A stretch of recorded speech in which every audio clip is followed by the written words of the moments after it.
Going live. They Live and just direct. All right. So welcome everyone. Welcome back. Come on, you know you missed us. You know you missed us. So everyone, welcome to the Risk Reward Show, presented by Risk Reward Media. My name is Chris Mercado, aka Mr. Risk, and I am, as usual, I am joined by Derek Stroman, Mr. Reward. That's right, and we are here to help you find the upside in your professional, your business, and financial lives. For today's main topic, we are going to be talking about whistleblowing at work, specifically with reference to the controversy going on at ESPN regarding Rachel Nichols and Maria Taylor. So we will get deep in that. This might be a two-parter, actually. But before we get into that main topic, first, be sure to follow, like, comment, and share this episode on YouTube. And later on, check out the reshares on Instagram, Twitter, and also you can catch a few episodes on Spotify.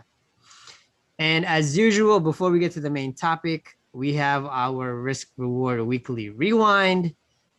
We didn't want to make up for too much time, so we want to start with the most recent headlines that are most, I guess, pressing for us in terms of our thought processes and how we think about our professional lives.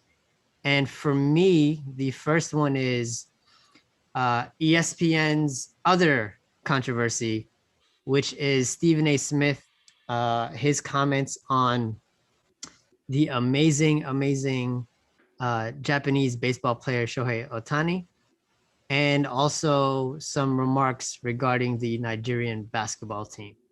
So, just for context, Stephen A. Smith um, posed this question on his show First Take regarding Shohei Ohtani as an Asian all-star, and his ability to sort of transcend the sport of baseball and really grab the attention of the American public, because baseball has historically been known as the America's pastime.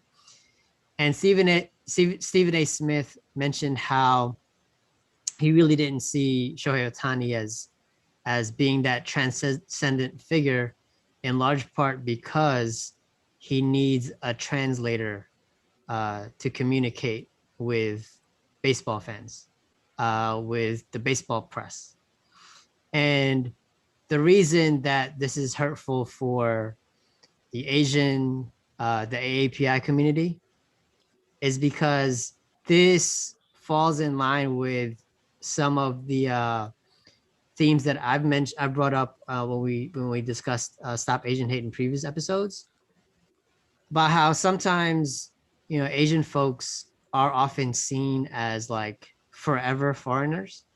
So no matter how accomplished we can be in even America's pastime of baseball, we will never be fully accepted in American culture. And I had brought this up with mentioning Bruce Lee in the past, how he is really the only like prominent Asian figure that rose to stardom and got that mainstream love, right? And also mentioned how Romeo Must Die, the scene that was cut out with Jet Li kissing Aaliyah, um, and like it, as these instances, and these are minor instances compared to like tragedies like the tragic death of like Vincent Chin decades ago, a hate-based crime, and like,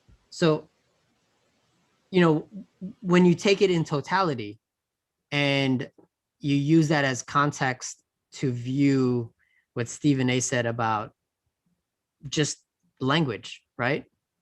um what he did is he reinforced those views that Asians are foreigners, but also he put the blame on Shohei Ohtani to learn English, as opposed to, well, why don't we learn other languages? We, as Americans, why aren't we more multilingual, right?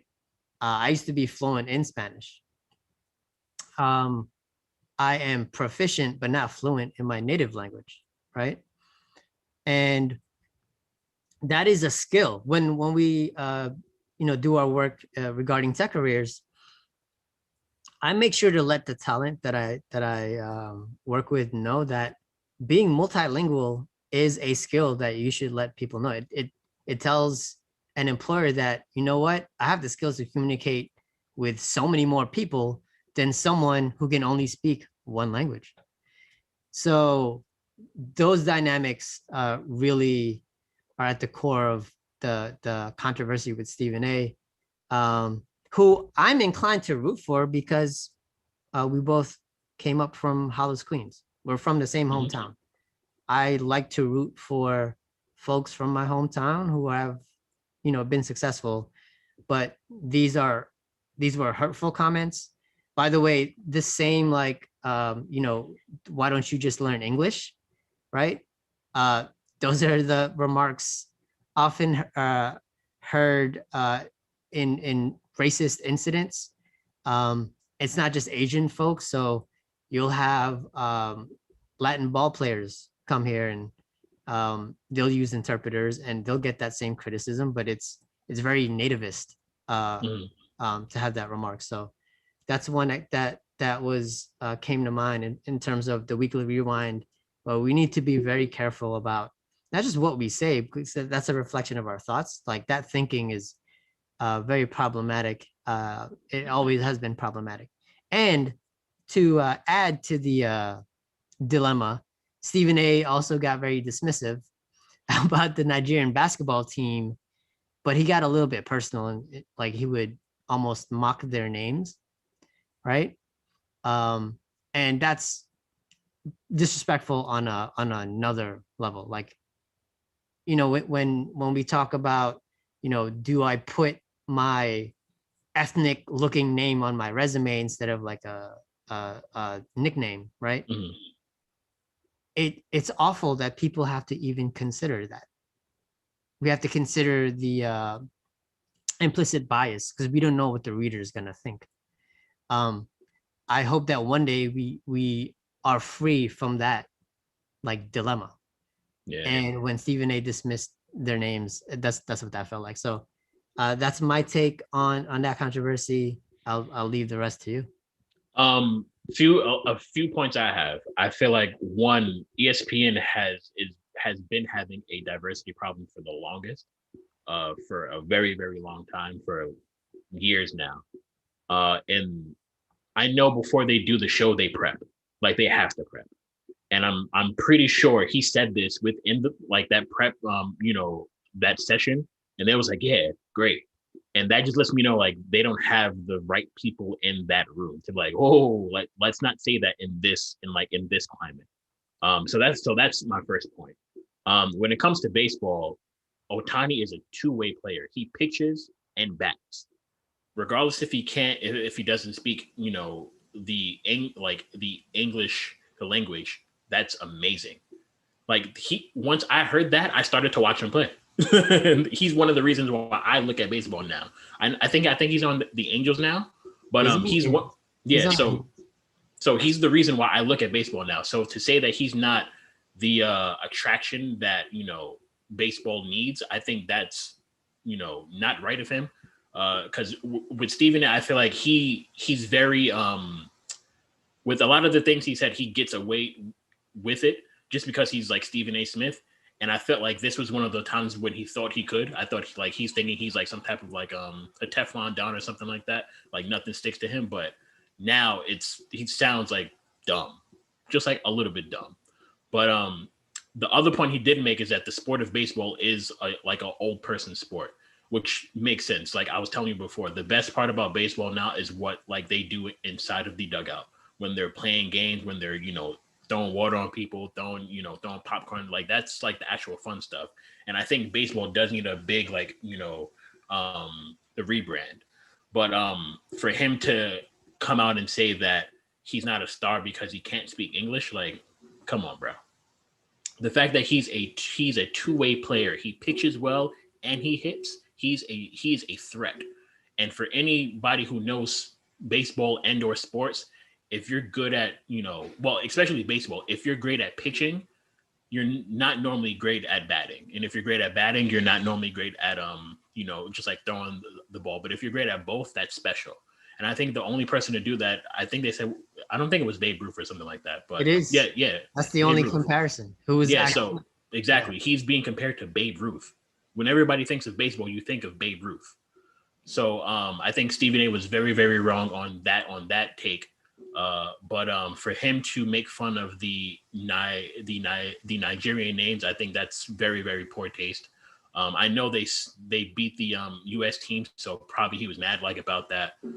But for him to go on First Take Live and not being told to hey, don't do that. That's not proper. That's not something that we want to show on live TV.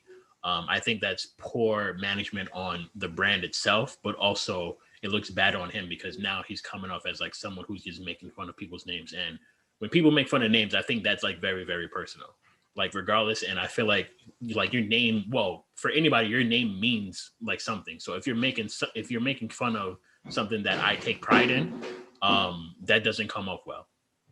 So Stephen A needs to, kind of take a step back. I'm glad he said something though. But just like I said before, normally he gets away with whatever he says, and he's been saying some wild stuff.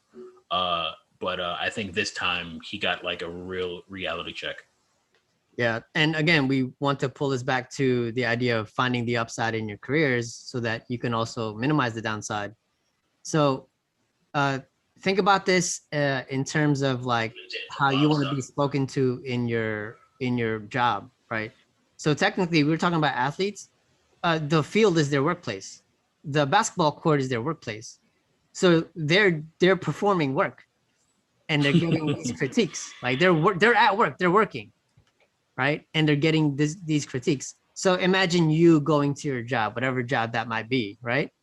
And you hearing these comments from someone who is trying to dig deeper into your company or your industry.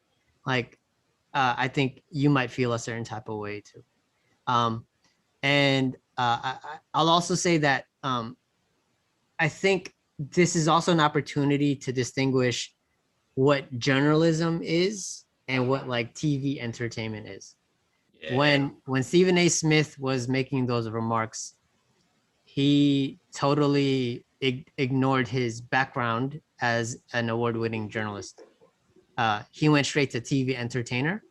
And if you're about that, then you're trying to get ratings. So you might tend to say things that are outrageous and clickbaity. Yeah. And that might get you in trouble.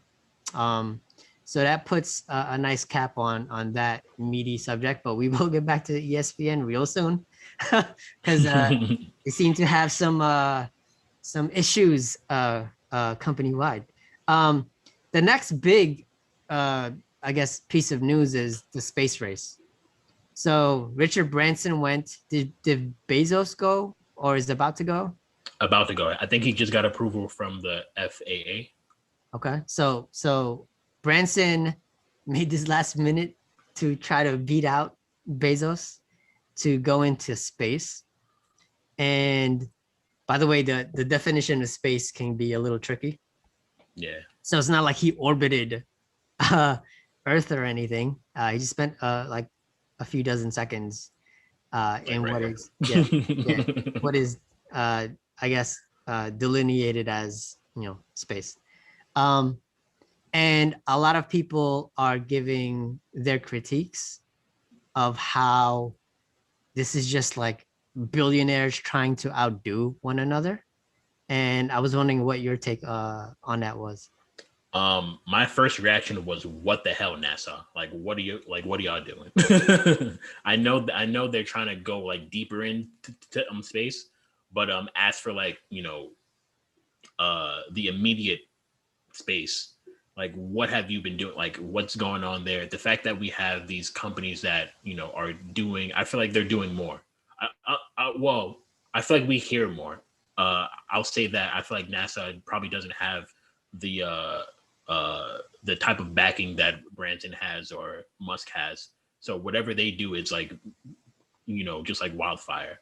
But for NASA, I mean, I feel like they should have had this like figured out already, long like very very long time ago. But I will say, I do like that this is happening. I do think that going to space is something that I always wanted to just like do because I like space. Like on my screensaver, it's a picture of one of the satellites just looking at Earth, and I think that's like just gorgeous. But for Branson to go to space first, I feel like the consensus is definitely like I'm going to beat Bezos there first. I really don't. I mean, I think there's like a piece to it there because when it comes to being the first, uh, there's definitely something to it, especially the first in space, like the first like outside company to be in space. I think there's a thing to it. So Branson's going to be branded in history for being that first person. When it comes to Musk and Bezos, I'm pretty sure they're like, damn, like he just like actually beat us to it. But I think this is a bigger moment for the world to know, like, hey, it's very possible for you to go to space now. Like, I feel like we're at that moment where this is the beginning of space travel, like of beginning of going to the moon, of going to Mars or something like that. But also, this is scary because now, why the hell is everybody trying to leave Earth? What don't we know? Okay, so I'll take up that point because that's also another one. But I totally agree with you on this idea of prestige. Yeah. There's a prestige to be one of the first, but to be the first among your contemporaries, right? Richard Branson, he one up them. So yes, I buy that. Now, there are two things that I think missed the mark. So one is this isn't really about them outdoing one another. I think what you said about your screensaver, right? This frontier, this sense of exploration, we all love novelty, right? And if you grew up either into science or into like thinking about what's out there beyond what we even see like day to day, if that sense of curiosity is within you, I think that the people that were around you did a good job in like grooming that kind of mindset, because that's how we advance. That's how we come up with amazing ideas. And I do think that this is this challenge, this intellectual challenge. How can we find a way to push the boundaries, the limits that we think we might have, so that we can make it into space? That is an honorable, it's an admirable core desire. So I do not knock the billionaires for having that mindset and also using some of their resources for that. The other point you made towards the end was, wait, are people leaving Earth? Right? We see all these record heat waves. I saw this article which was amazing. We shouldn't actually be scared of the high temps, at the peak of sunlight. The temperatures at night when at sundown, those have hit records too. And Record that's highs or yeah, lows? Oh, highs. And that's more dangerous. Like yeah. literally there's no cooling off period now in many areas of the world. And we point to these climate change factors as the reason why, wait, are people trying to find a new planet to live in? And I'm here to tell you all, we are nowhere even close to being able to live on another planet. You can there's a Twitter thread of a wife of an astronaut, and she detailed what the astronauts went through because her husband did that. No one would want to live that way. No way. You could pay me $10 million and I'd still be like, I can't really live like this for a year. Yeah. Right? So your children, your children's children, your children's children's children won't even be able to live on space. That is like, take that out of the equation. That is not why rich people are trying to get to space. What the big point is that I think people are missing is the opportunity cost. And again, this is the risk reward show, right? So when a company, when a billionaire invests so much money in space travel, that means the cost to it isn't just the amount of money, it's also what that money could have been otherwise used for. Mm-hmm. So those billions of dollars that were put in to space travel, you could have given that out to some of the poorest people in the world and improved their quality of life instantly. Instead, you use billions of dollars to improve your prestige, your sense of prestige, your legacy for a temporary moment. That money could have been used to change people's lives forever, even if it was given out directly. And that's what bothers me about the space race. It's that there's no possibility for us to live on space for thousands of years. But you have people dying every day because they lack basic necessities. And the money that you spent trying to go out in space could have been used to save people's lives. That's or to be put back in Bitcoin. Okay, that is another thing, and that is also always a constant right move right now item on our last segment. But yeah, so that's my take on the space race. I think we covered it in full, and you know I look forward to the Bezos and Elon Musk trips, and we can revisit this as well. Yeah, and this should wrap up our weekly rewind.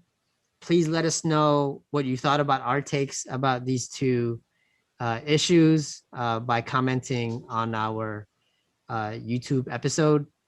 And also, when you see clips shared on Instagram or Twitter or Spotify, please feel free to engage via those platforms.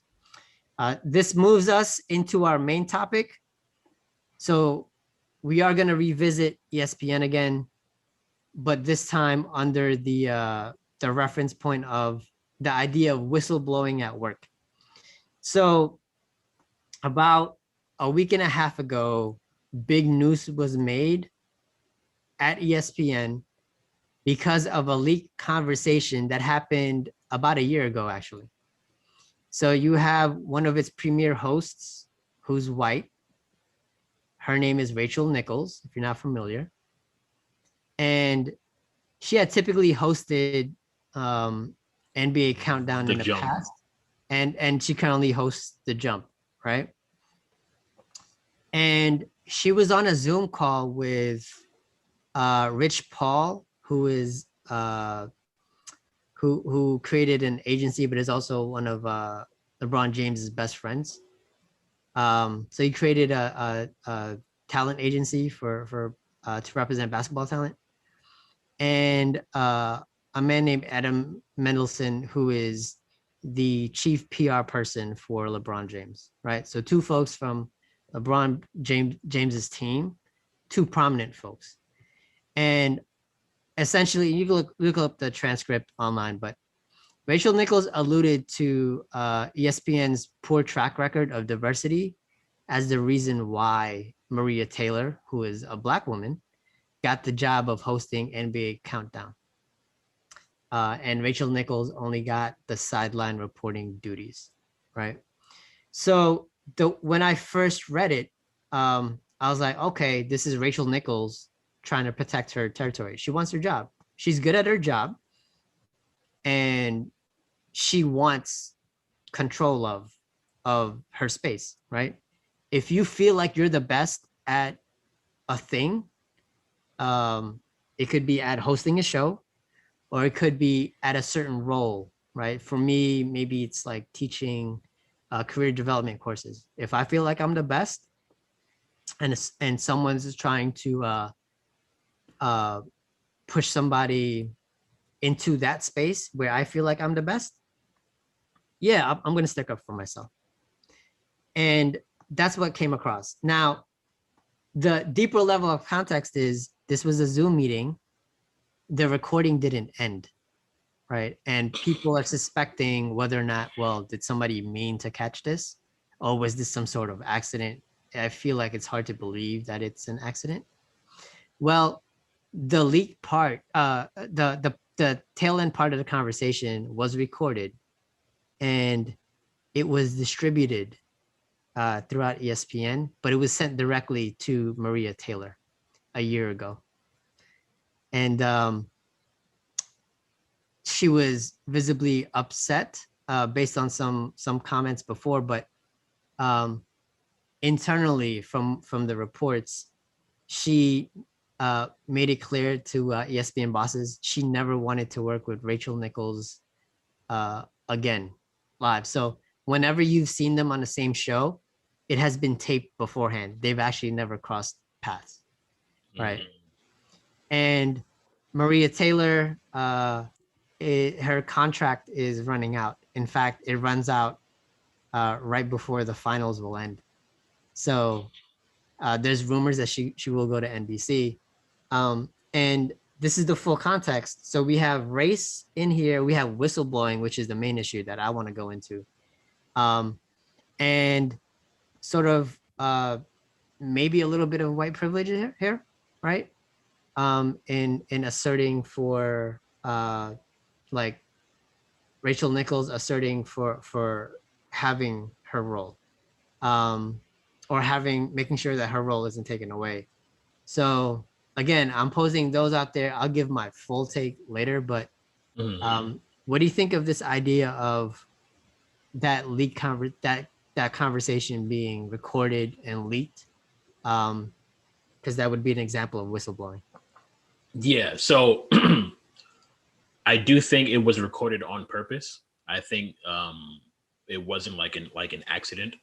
I felt the conversation was probably going to a place, and I was like, "Ooh, let's keep this on and let's see like what happens."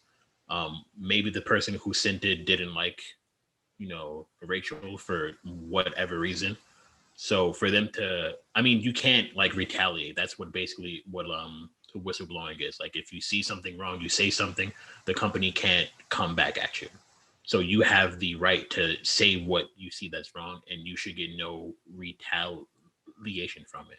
So for the person who handed over this recording, they thought it was wrong of what she said, so they gave it to the heads of the brand. So that's fine.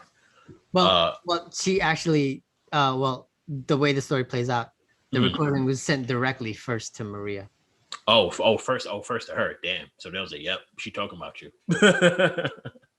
So yeah, so it was probably someone who didn't like Rachel, realized that they were talking about Maria, and it was like, "Yo, someone's talking about you right here." So, so for her to feel the way she feels, I feel like that's granted. You should, if you should know that, hey, you see me doing well, so I'm going to get these, these new roles and stuff like that. I'm going to be able to talk at the finals. And if I hear that you're kind of hating, I'm going to feel, this way. So I think Marie Taylor has every right to feel the way that she does. So my unpopular take towards this is that because I spoke with friends, I feel like there's two like separate conversations with this one. First is the lack of diversity is real at ESPN. It is very real within sports in general. So for them for Rachel to kind of point that out, like that's a different beast within like itself, and ESPN needs to figure themselves out.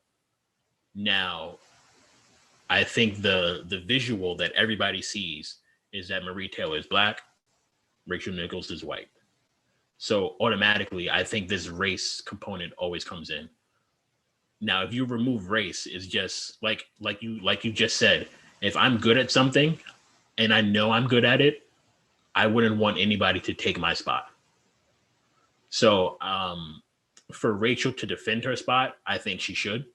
I don't think the fact that this convo was leaked. I think that's like the trash part behind it. But um, I'm pretty sure everybody would say like the same thing. If I see that you're teaching a class and I get hired to teach the same class that you're teaching, I'm pretty sure you're like, what the hell? Like I've been doing this for X amount of years. I've been doing it so well. I have like my groove. Um, the students like me and stuff like that. I'm not just gonna give up my spot because you hired someone new. So I think that's the real like the argument there is that Rachel just didn't want to give up her spot. It sucks that it has to be a white and versus black thing. I think that's the easiest way to put it. But I feel like the race part should definitely be put on the network rather than Rachel. I don't think she should be attacked because she feels as if she's trying to take uh her spot in terms of making sure that black women don't get the shine and stuff like that. I don't think that was her initial reaction or her initial take for it. It's just that when you see it, that's what you see. And tied in with the racial problems of ESPN, that's what everybody sees. But regardless of what, if I'm good at a job and I see that someone's trying to take my job, I'm not just going to give it up. Regardless of what the policies of the company is, like this is my job. I know what I'm good at, and I'm keeping it, and I'm going to fight for it. And you're not going to push me out.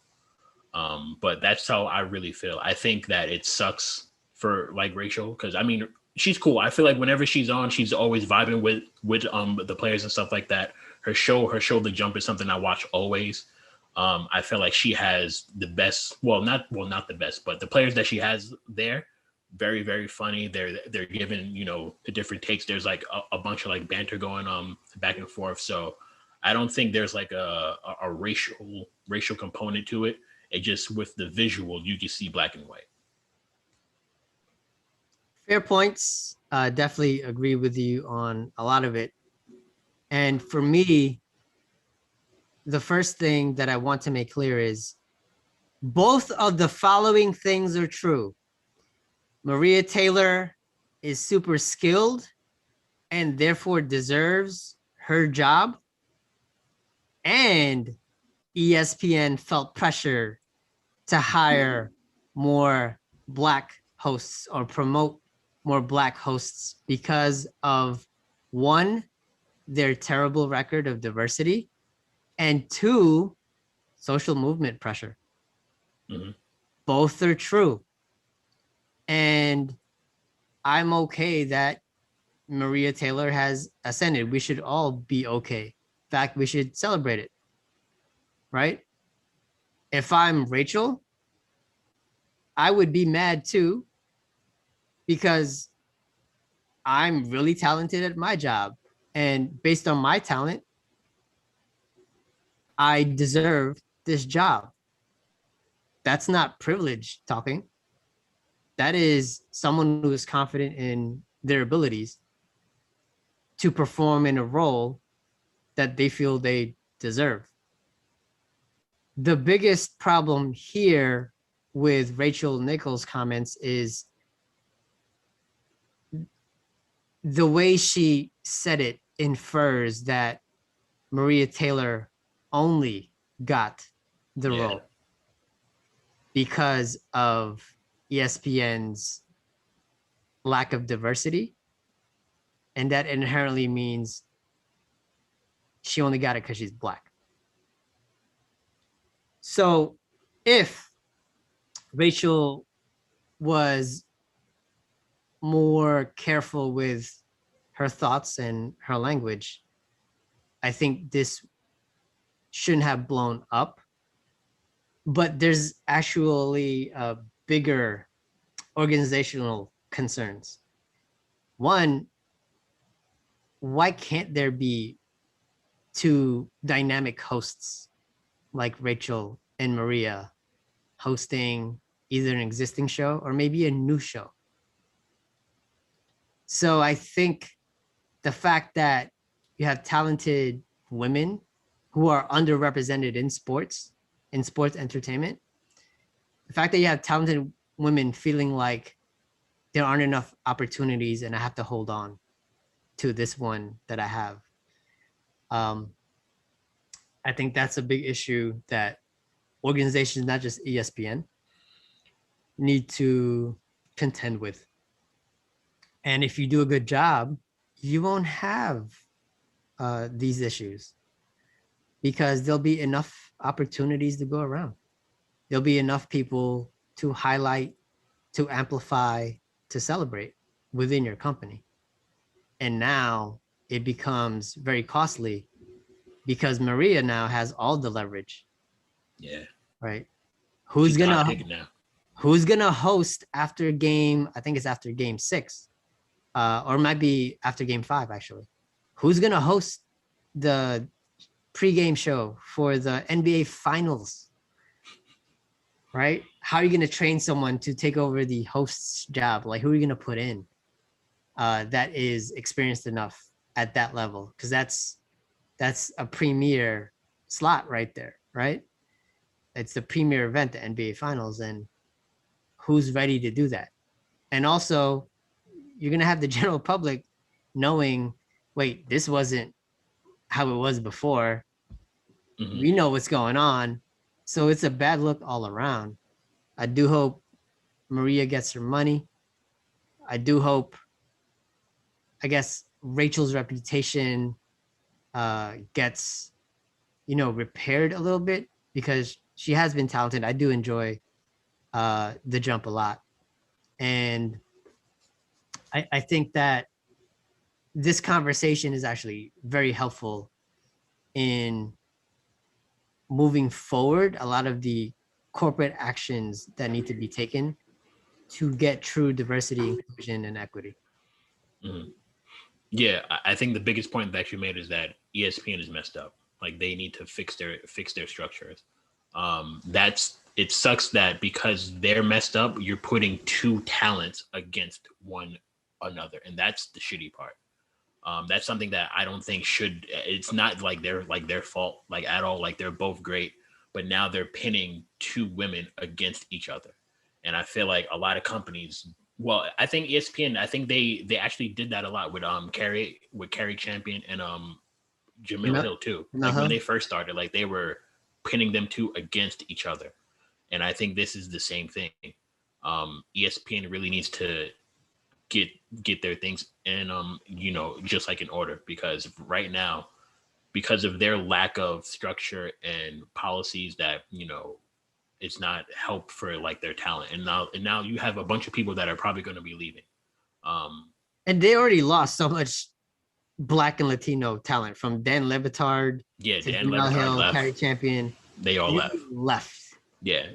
Honestly, the only thing holding them up that I think is really Stephen A. Smith. Stephen A. Smith and Max Kellerman. Those are like the only two. I think that they have a lot of younger talent now, which is great.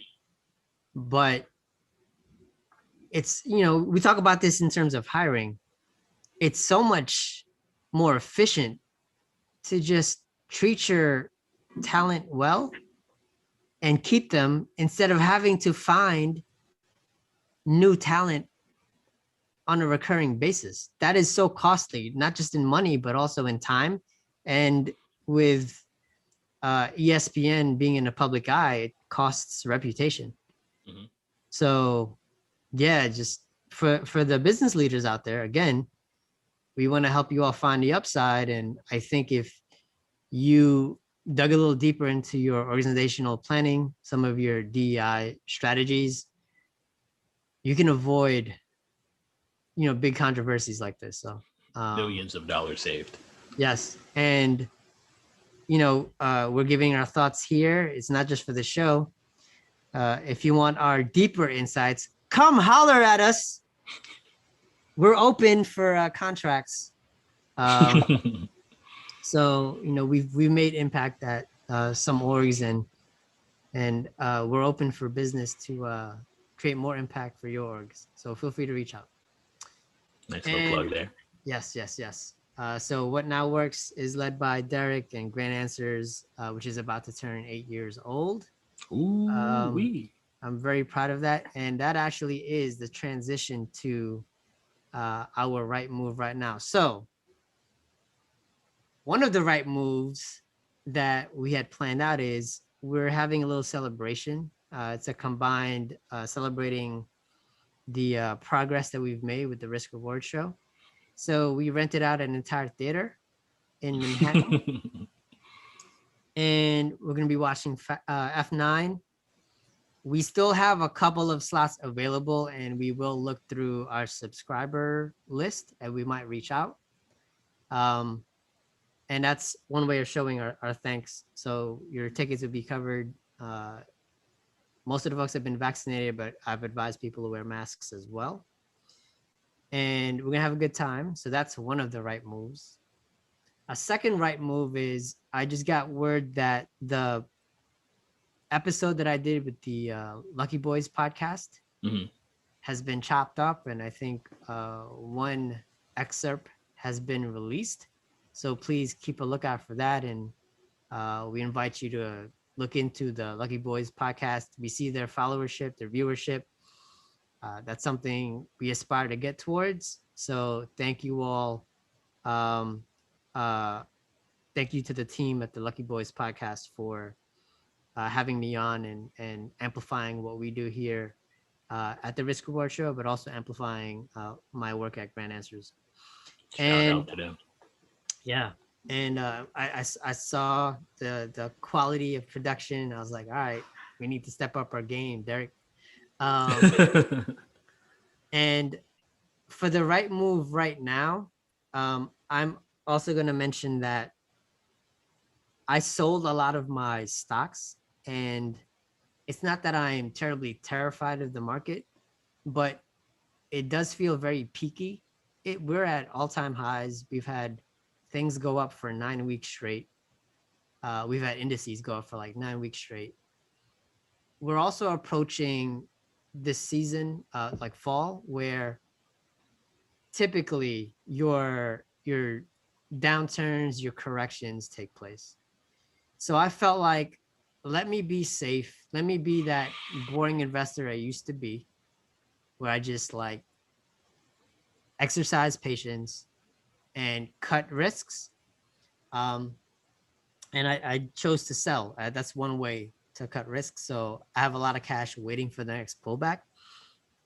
And I will be very opportunistic to jump back in. I have a list of stocks that I want to get back into, or new stocks that I want to get into. But I still own DraftKings, US Steel, Unity Software. And that's your baby, US Steel. That's been my baby.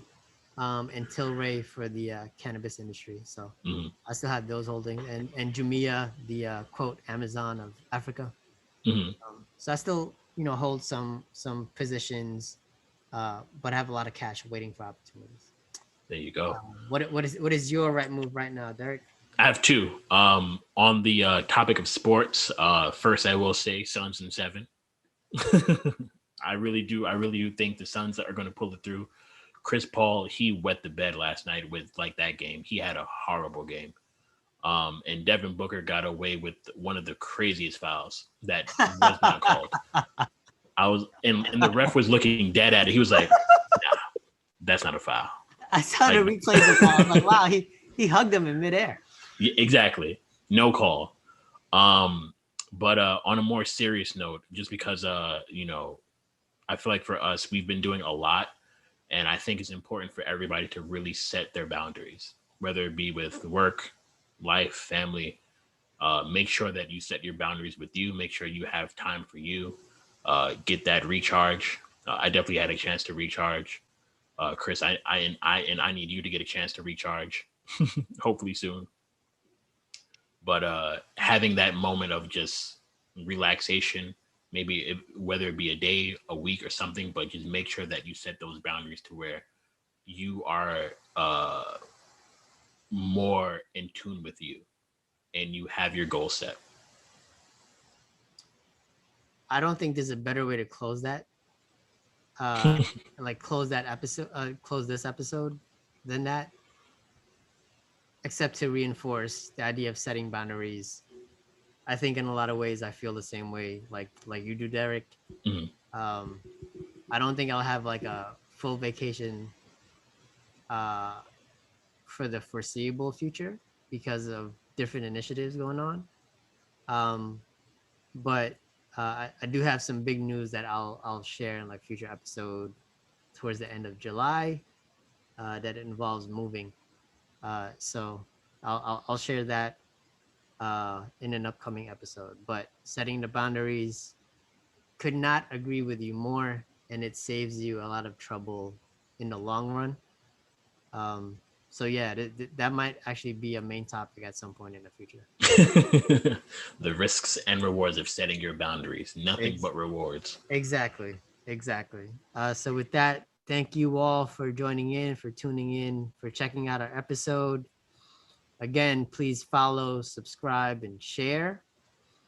We will give some videos of our celebration at the theater this weekend, but it's not too late. If you are in the New York City area, we might pull your name from subscript uh, the subscription list in terms of who subscribes to us on YouTube. We might also pull a name or two from Instagram as well, just to reward you all. And we'll be doing this throughout the year. We'll have some nice goodies here and there Yeah. to celebrate you all for supporting us. Um, and I can't wait to see what we have in store for everybody else. So thank you all for your support. Speaking of which, Fast Nine, they do go to space, right? Yeah, I saw the previews, and I found some of it really comical. But yeah, we'll also talk about the movie in the next episode. So we Most will definitely. be doing our best to go back to our normal schedule. Um, so thank you all for bearing with us the past week and a half. Derek had some excursions um, Yeah. that prevented us from doing an episode 2 Mondays ago. And earlier this week, I had posted on our Instagram channel that I was in a meeting with the uh, Manhattan Borough president. So I had to give some remarks, um, and we couldn't do a show. But we're going to be back on track pretty soon.